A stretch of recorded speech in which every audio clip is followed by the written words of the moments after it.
Halo, selamat datang kembali di channel gue. Jadi hari ini gue akan ngebahas produk-produk baru apa aja yang gue cobain di bulan Juni ini. Jadi lumayan banyak sih, tapi disclaimer aja di awal kalau produk ini mostly adalah sunscreen. Jadi gue tuh lagi menjelajahi sunscreen. Ada yang brand luar, ada juga yang brand lokal. Karena brand lokal lately lagi ngeluarin banyak banget sunscreen. Tapi ada juga beberapa produk lain kayak moisturizer dan sabun cuci muka. Nah, gue langsung mau mulai aja dari sabun cuci muka atau facial wash dulu ya, karena dia yang produknya paling sedikit, hanya satu doang. Produk pertama itu dari Something yang Acne Dot Treatment Low pH Cleanser. Jadi gue dikirimin produk ini dari Something, jadi gue sekalian aja nyobain. Sebenarnya lagi-lagi ini tuh bukan sabun cuci muka tipikal yang gue preferensikan gitu. Jadi secara pribadi gue tuh nggak suka sabun cuci muka yang finishnya licin atau kayak nggak bersih gitu loh pas dibilas. Nah, si Something yang Acne Dot Treatment ini lumayan seperti itu sih finishnya. Cuma buat kalian yang suka, menurut gue dia fine-fine aja, nggak kenapa-kenapa, bagus-bagus aja. Dan dia juga fungsinya tuh untuk menenangkan sekaligus kayak membantu mengatasi jerawat gitu loh dari sisi sabun cuci muka gitulah. Nah, dia teksturnya kurang lebih kayak begini ya. Dia lumayan cair juga, runny gitu. Busanya sih lumayan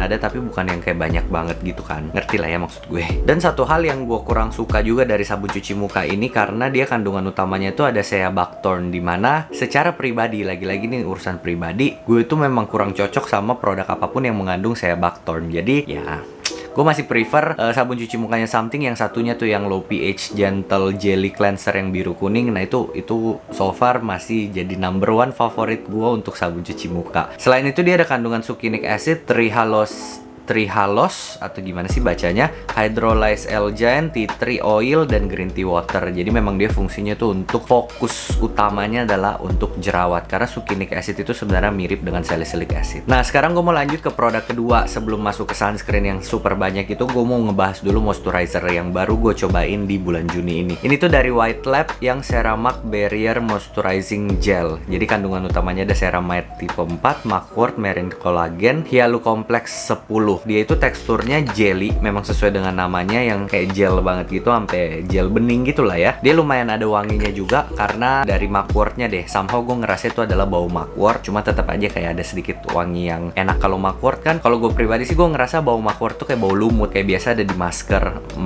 Mugwort mask yang kayak punya XY, punya Something, itu pasti yang mengandung Mugwort itu kayak somehow bau lumut aja gitu menurut gue. Sama persis dengan moisturizer ini, dia ada sedikit kelumut-lumutan dari segi baunya, tapi juga tetap wangi, dan gue fine-fine aja sih dengan wanginya itu. Sesuai dengan namanya juga, White Lab ini ngeluarin moisturizer yang fungsinya untuk memperbaiki skin barrier. Nanti mungkin kalau ada yang penasaran, gue akan ngebahas khusus tentang White Lab ini, karena gue sempat melihat di beberapa video review lain tentang moisturizer ini, dan hampir semua orang bilang kalau ini tuh bagus banget. Gue sih baru mulai cobain, jadi gue belum tahu sebagus apa dia. Tapi dari segi tekstur, gue masih lebih suka Skintific. Cuma balik lagi kan, kita tetap harus melihat hasil, bukan hanya dari tekstur. Tekstur bagus belum tentu hasil bagus. Jadi ya, ini so far sih gue masih dalam tahap percobaan. Pagi dan malam gue pakai ini. Kita lihat ya seberapa menghidrasi dia, seberapa menutrisi dia, seberapa moisture kulit gue. Nah, nanti akan gue kabarin lagi. Mungkin dari kalian udah ada yang pernah cobain moisturizer ini, boleh share pengalamannya, baik kurang baik, boleh tulis di kolom komen di bawah ya. Lanjut ke produk ketiga, ini tuh masih moisturizer juga. Ini yang Frasier, bacanya kayak begitu kali ya. Original Wormwood Calming Watery Cream. Dia teksturnya memang lumayan watery, warna putih juga, kayaknya agak kurang kelihatan ya kalau di kamera. Yang kalau gua balik kayak gini, memang dia lumayan runny, kayak udah mau tumpah gitu. Lumayan watery sih, masih gel juga menurut gue, gel tuh watery. Wanginya juga enak, calming banget sih kalau wanginya, sesuai dengan namanya, Calming Watery Cream gitu. Ini produk Korea, bukan produk lokal. Ada teman gua yang udah cobain ini, dan memang dia juga suka mengeksplor skincare gitu kan, dan menurut dia ini tuh bagus banget, dan dia udah habis 2 tube gede kayak begini. Itu gede banget sih menurut gue. Setup ini isinya 100 ml, dan temen gue udah habis 2, jadi ya gue akan coba juga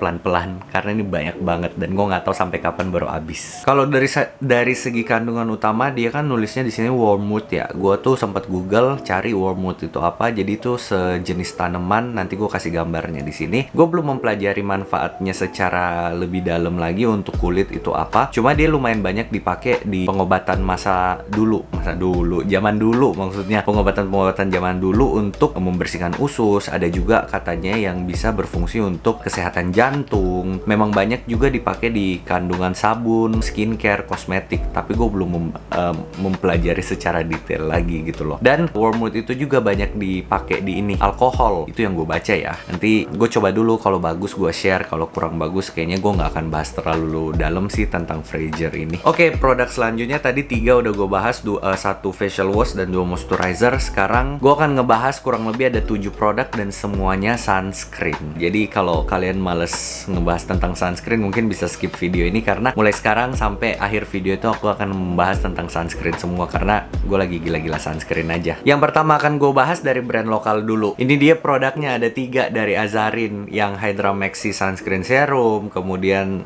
Tone Up Mineral Sunscreen Serum, dan Hydra Suit Sunscreen Mist. Ketiga-tiganya sebenarnya udah gue bahas di video tersendiri, ada, kalian tinggal cek aja di salah satu video gue. Dan kenapa gue masukin dia di produk yang baru gue cobain di bulan Juni, karena kemarin tuh gue baru pakai yang, ya gue udah pakai semuanya sih, tapi kayak baru sekali 2 kali. Ini yang 2 kali yang Hydra Maxi, dan ini tuh semua baru 1 kali doang gue pakai. Karena gue memang lagi explore sunscreen, tapi gue sedang tidak mencoba mereka. Gue lagi ada suka salah satu sunscreen yang nanti akan gue buatin juga videonya sendiri. Baik banget ya yang mau gue buat videonya ya. Cuma overall semua sunscreennya ini mengandung skincare juga, jadi tidak fokus hanya pada perlindungan sinar mataharinya, tapi juga ada skincare-nya. Kayak misalnya Hydra Maxi itu dia mengandung vitamin C, ascorbic acid, terus ada vitamin E juga. Gue udah bahas semuanya secara detail. So far sih gue suka ketiga-tiganya, kecuali yang Hydra Maxi ini, karena kulit gue itu lumayan gampang banget sensitif dengan vitamin C sestabil apapun. Jadi sampai hari ini gue belum menemukan skincare vitamin C yang bikin gue kayak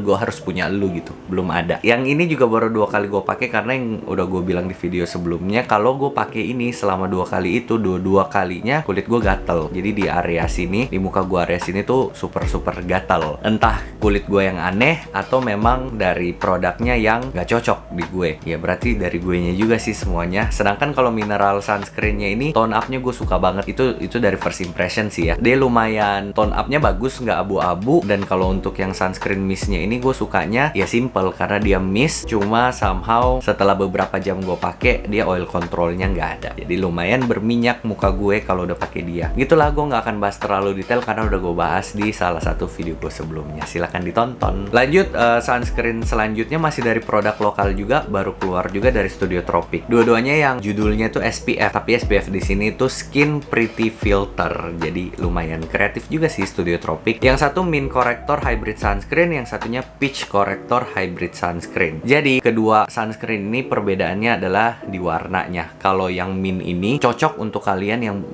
punya banyak bekas jerawat kemerahan. Nah ini tuh oke, karena cairannya warna hijau, jadi memang dia fungsinya untuk menetralkan si warna merah yang ada di kulit kita gitu loh. Sedangkan kalau yang Peach Corrector ini, dia itu tinted sunscreen yang ada shade-nya warnanya. Cuma dia cuma satu macam sih, nggak ada shade sih. Cuma warnanya itu kayak lebih kayak peach gitu mungkin, yang untuk menyamarkan bekas-bekas jerawat, noda kehitaman. Nah kayak gini tuh kan kayak lumayan ada warnanya. Nih gue swatch di tangan gue, mungkin kalau di kamera kelihatannya putih sih. Cuma kalau dipakai sebenarnya dia ada kecoklatan krem nude gitu deh sedikit. Nah kalau untuk yang Mint ini, dia memang warna cairannya warna hijau ya, sesuai dengan ininya, tutupnya. Nah kayak gini. Lagi-lagi ini mungkin di kamera terlihat kayak warna putih biasa aja, tapi sebenarnya dia kehijau-hijauan, percayalah sama saya. Gua juga baru nyobain sunscreen ini dua-duanya 1 kali. Terus terang aja gue kurang suka sih dengan sunscreen ini. Kenapa gue nggak kurang suka dengan sunscreen ini? Jadi waktu itu gue sempat beraktivitas full outdoor selama 3 hari, dan salah satu harinya itu gue pakai si sunscreen ini.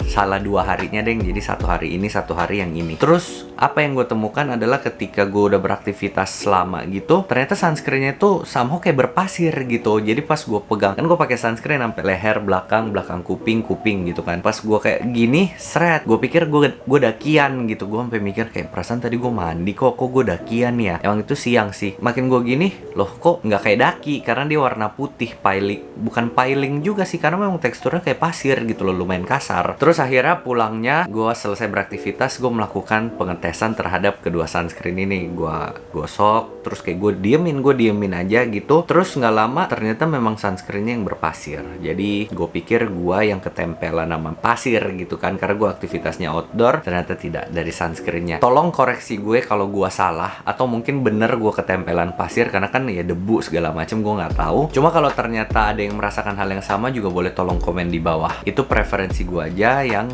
membuat gue memang kurang suka dengan kedua sunscreen dari Studio Tropic ini. Mungkin juga kalau bisa sih gue akan melakukan pengetesan ulang lagi supaya gue lebih yakin. Mungkin gue akan pakai ketika gue tidak beraktivitas full outdoor gitu, yang gue ke kantor doang kayak biasa. Gue akan coba lagi. Cuma untuk sejauh ini begitulah pendapat saya tentang sunscreen itu. Tolong dibantu dong di kolom komen gitu kalau ada yang ngerasain hal yang sama ataupun berbeda juga nggak apa-apa. Sekarang gue mau bahas kedua produk terakhir ya, yang gue cobain di bulan Juni ini. Dua-duanya sunscreen dari Jepang. Yes, ini tuh Anessa, dua-duanya dari Anessa, tapi yang satu whitening UV sunscreen gel dan yang satunya perfect UV sunscreen skincare milk. Dari keduanya dua-dua nggak ada yang gue suka. Agak challenging memang ya, apalagi mungkin kalau kalian punya tipikal kulit yang sama kayak gue, oily combination acne prone, yang gampang jerawatan di area tertentu tapi mostly minyakan gitu kulitnya, dan kalau salah sunscreen dikit aja tuh bisa langsung kusam gitu loh kulitnya. Nah itulah gue. Kalau ada yang sama berarti mungkin kurang lebih pendapat kita hampir sama sih. Gue nggak memaksakan pendapat, tapi gue yakin aja. Gue bahas dulu yang pertama, yang whitening UV sunscreen gel. Ini gue dikasih dari temen gue. Awalnya gue coba punya temen gue nih, ternyata gue suka nih. Terus setelah gue coba pakai berkali-kali, ternyata minyakan parah gue setelah pakai si sunscreen ini. Gue nggak tahu kenapa, apa gue yang salah nyampurin dengan rangkaian skincare sebelumnya. Cuma itulah yang gue rasain. Padahal dia gel loh, dia lumayan gel sih teksturnya menurut gue. Tuh memang dia gelnya agak kayak begini. Dan dia juga ada kandungan alkohol, dimana untuk beberapa orang gue rasa ini bawa alkoholnya cukup kenceng. Tapi karena gue tuh nggak masalah dengan alkohol. Lu ngerti gak sih gue ngomong apa? Gue bingung banget gue juga ngomong apa. Nah kemudian yang kedua, yang perfect UV sunscreen skincare milk. Oh ya, ini dua-duanya SPF 50+ dan PA++++ ya. Jadi proteksinya sudah seharusnya bagus. Terus kalau yang perfect UV sunscreen milk ini, dia itu harus kayak di shake dulu gitu loh. Dia ada satu butir besi atau apa gitu di dalamnya untuk pas kalian shake dia. Kalau enggak dia tuh jadi kayak begini nih, kayak air nih. Tuh, ya kan? Makanya harus di shake dulu. Teksturnya tuh kurang lebih kayak begini. Lumayan runny, kayak typical sunscreen skin aqua gitu loh yang UV. Bedanya kalau dengan yang ini, dia itu langsung ngeset dan somehow kulit lu tuh kayak satin to matte finish gitu. Jadi ini tuh kedengeran nggak? Nah benar-benar kayak langsung di set aja gitu kulit lo. Benar-benar kayak istilahnya dia langsung masuk ke dalam pori-pori lu buat nutup semuanya. Gue lumayan suka dengan ini, tapi sekali lagi gue kan anaknya gila-gila glowing gitu kan. Sedangkan kalau lu berharap dari Anessa yang milk ini, nah lu nggak akan dapet finish look yang kayak begitu. Dia lebih matte sih memang. Jadi ya tergantung occasion juga lah. Kadang kalau gue lagi iseng pengen biasa-biasa aja gitu glowingnya, gue pakai dia. Mau dibilang suka banget enggak, mau dibilang nggak suka juga enggak. Nah gue tuh masih sangat mengeksplor banyak banget sunscreen. Cuma nanti akan gue bahas satu persatu. Masih banyak juga barang yang belum datang. Dan kayak gue tuh sekarang lebih mau mencoba sunscreen yang dari kalau nggak Korea, Jepang, US. Ada beberapa yang udah gue list down, ada beberapa yang udah gue beli, dan ya tunggu aja nanti gue bisa share ke kalian kalau memang sunscreen itu benar-benar bagus. Oke, kayaknya videonya udah kepanjangan tentang apa aja yang gue cobain di bulan Juni. Semoga bermanfaat. Kalau kalian tertarik, kalian bisa langsung beli aja. Link pembeliannya gue semuanya gue taruh di description box, tinggal di check out aja. Jadi selamat berbelanja dan sampai jumpa di video selanjutnya. Dadah.